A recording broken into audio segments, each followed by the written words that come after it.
नमस्कार, good afternoon विद्यार्थी मित्रांनो. मी प्राध्यापक Avinash Narute, director of Gurudrona science academy Phaltan. आपल्या गुरुद्रोणा सायन्स अकॅडमीच्या डिजिटल न्यूज हंटवरती दररोजच ज्या नवीन अपडेट्स येत असतात, मग त्या नॅशनल लेवलच्या असू देत, इंटरनॅशनल असू देत, स्टेट लेवलच्या असू देत, पण एज्युकेशनशी रिलेटेड असणाऱ्या सगळ्या ऑथेंटिक न्यूज मी तुमच्यापर्यंत दररोज घेऊन येत असतो. आणि आज अशीच एक नवीन न्यूज आपल्यासाठी मी घेऊन आलेलो आहे. जे विद्यार्थी आज MHT CETचा पेपर देत आहेत, PCM ग्रुपवाल्यांचा पेपर सध्या चालू आहे, तर PCB ग्रुपवाल्यांचा पेपर उद्याच्या 21 एप्रिलपासूनचा स्लॉट त्यांचा चालू होणार आहे. हा आहे MHT CETचा पहिला फेज, पहिला पेपर. याच्या आधी मुलांना काय होत होतं, तर JEE मेन्स आणि ॲडव्हान्सचे आपल्याला 2 अटेम्प्ट मिळायचे. एक अटेम्प्ट JEEचा असायचा जानेवारीमध्ये, तर दुसरा असायचा एप्रिल महिन्यामध्ये. या 2 अटेम्प्टमुळे व्हायचं काय, तर ज्या अटेम्प्टमध्ये मुलांना चांगले मार्क्स पडलेत तो अटेम्प्ट मुलांचा कन्सिडर केला जायचा आणि त्याच्या बेसिसवरती त्यांची ऑल इंडिया रँक फायनल केली जायची आणि त्या ऑल इंडिया रँकवरून त्यांना नॅशनल लेवलचं IIT किंवा आयसरचं NITचं इन्स्टिट्यूट मिळायचं. याच्याकडेच लक्ष घेऊन आपल्या महाराष्ट्रीयन CET सेलनं पण त्यांचं अनुकरण केलं आणि या वर्षीपासून पहिल्यांदाच MHT CETचे 2 अटेम्प्ट आपल्याला दिले. त्यातला पहिला अटेम्प्ट आत्ता चालू आहे, तर दुसरा अटेम्प्ट आपला कधी होणार आहे, त्यासाठीचे रजिस्ट्रेशन्स कसे असणार आहे, त्यासाठीच आजची ही मी न्यूज तुमच्यासाठी घेऊन आलो आहे. तर तुम्ही काळजीपूर्वक त्याकडे लक्ष द्या. CETसाठी नोंदणी करा. कोणत्या फेजसाठी, तर सेकंड फेजसाठी, आणि तो फेज चालू होतोय अगदी उद्या आणि परवा, फक्त 2 दिवसांसाठी आहे. आज आहे 14 एप्रिल, डॉक्टर बाबासाहेब आंबेडकर यांची जयंती. उद्या 15 आणि 16 या 2 तारखा आपल्याला CET सेलनं रिझर्व करून दिलेल्या आहेत. संबंध महाराष्ट्रातल्या सगळ्या मुलांनी ज्यांनी दुसऱ्या अटेम्प्टसाठी रजिस्ट्रेशन केलेले नाहीत त्यांच्यासाठी उद्या आणि परवा हे 2 दिवस आहेत. ज्यांनी रजिस्ट्रेशन पहिल्यांदाच करताना दोन्ही फेजचं केलं होतं त्यांच्यासाठी हे आवश्यक नाही, हे ह्यांनी ऑलरेडी इथं सूचित केलेलं आहे.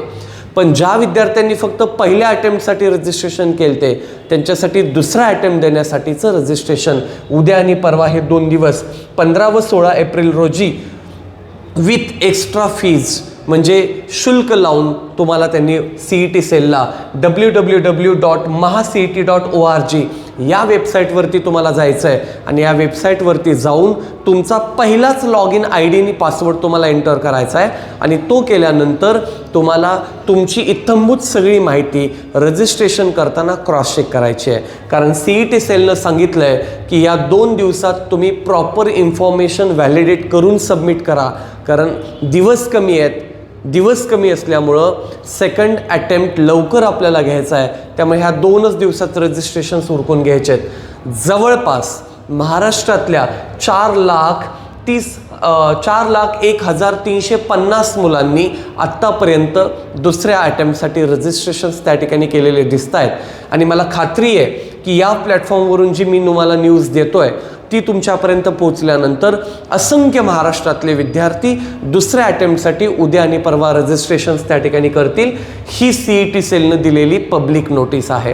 त्या पब्लिक नोटीसमध्ये त्यांनी सांगितलं आहे की आपली सगळे मुलं जे यावर्षी MHT CETला बसत आहेत त्या सगळ्या मुलांसाठी ऑल द कन्सर्न कॅन्डिडेट्स, सगळीच मुलं, त्यांच्यासाठी आपण एक वेबसाईट खुली केलेली आहे. ती वेबसाईट मी आत्ता तुम्हाला सांगितली, त्याच्यावरती जाऊन मुलं त्या ठिकाणी ॲप्लिकेशन्स देऊ शकतात. 15 आणि 16 तारखेला हे 2 दिवस रजिस्ट्रेशनचे आहेत आणि त्यानंतर तुमच्या लगेच लक्षात येतं आहे की सेकंड अटेम्प्ट आपला होणार आहे 10 मेपासून ते 16 मेपर्यंत. त्याच्यामुळं 10 मे ते 16 मेमध्ये PCM आणि PCB जी परीक्षा मुलं देणार आहेत त्या सगळ्या मुलांचा सेकंड अटेम्प्ट त्या ठिकाणी होणार आहे. आणि जर तुम्हाला तो अटेम्प्ट द्यायचा असेल तर तुम्हाला उद्या आणि परवा या 2 दिवसात रजिस्ट्रेशन करणं मॅन्डेटरी आहे. कारण तुम्हाला जर आत्ता असं वाटत असेल की पहिल्या अटेम्प्टला मला स्कोर येणार नाही आहे, मला जरा पेपर डिफिकल्ट गेला आहे, पेपरच्या वेळी तुमचा फंबल झालेला असेल किंवा तुम्ही आजारी पडला आहे, पेपरला नाही जाऊ शकला, तर अशा सगळ्या विद्यार्थ्यांसाठी एक नवीन संधी आहे, नवीन अपॉर्च्युनिटी आहे. ती म्हणजे 10 मे ते 16 मे तुम्ही दुसरा अटेम्प्ट देऊ शकता. त्यासाठी मात्र तुम्हाला उद्या आणि परवा या सांकेतिक स्थळावरती जाऊन म्हणजे वेबसाईटवरती जाऊन रजिस्ट्रेशन करावे लागतील आणि लेट फीसह रजिस्ट्रेशन्स करून तुम्हाला MHTCETचा पुढचा अटेम्प्ट देता येणार आहे. मी गुरुतुर्ना सायन्स अकॅडमीच्या माध्यमातून गेले 4 वर्ष झालं, हे 5वं वर्ष चालू आहे.